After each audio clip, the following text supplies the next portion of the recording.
humiga eh. Dito, sit lang dito kasi ano ito eh. CR ba to, kuya? Alin? Hindi. Kunya. Yan nga yung lababo. Lababo. Ah, yung kanyang... Service. Oo. Kaya lang yung banyo sa baba, parang hindi pwedeng liguan.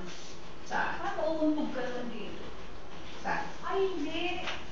Nalakot mo ko niyan. Hindi ka pala mauntog. Oo.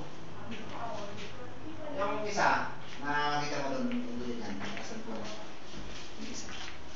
Ano, ayos ba ang bahay ko? Oo, ang ganda ng bahay mo. Natutuwa ako sa'yo. Kay doktora. Wala eh. Katas na City Hall. Yung ginawa ni Bulto parang... Ito, pwede mo siyang gawing lanay. O yung Sige. katulad doon kay doktora, O in-extend sige, yung maglanay-lanay ka dyan. Oo, ganda ng pagkakakuha niya eh. May architect kasi. Siyempre may pera. Eh, pwede nyo naman kaya tingnan nyo lang, kayahin eh. Kaya nga, kung may pera ka, walang pera mo kuya. Ganda lang.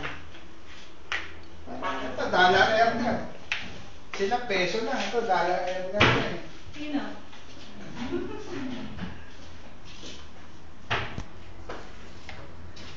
Isang kaso lang na matindi yan. Tapos yan. Kulong. Kulong.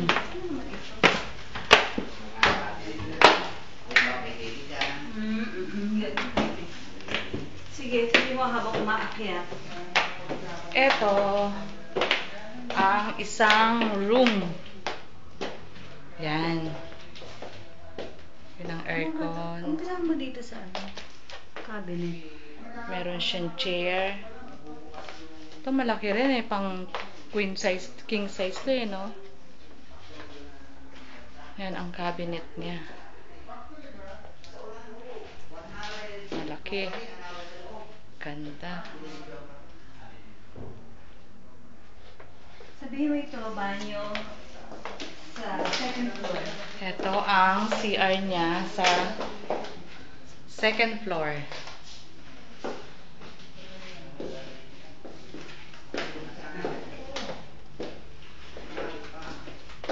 Ito yung isang room pa. Sa dalawa, tatlo, pwede pang 4 na room. Yan. Double deck to. Pwede to sa inyo? Marami kayo? Oo, pwede nga.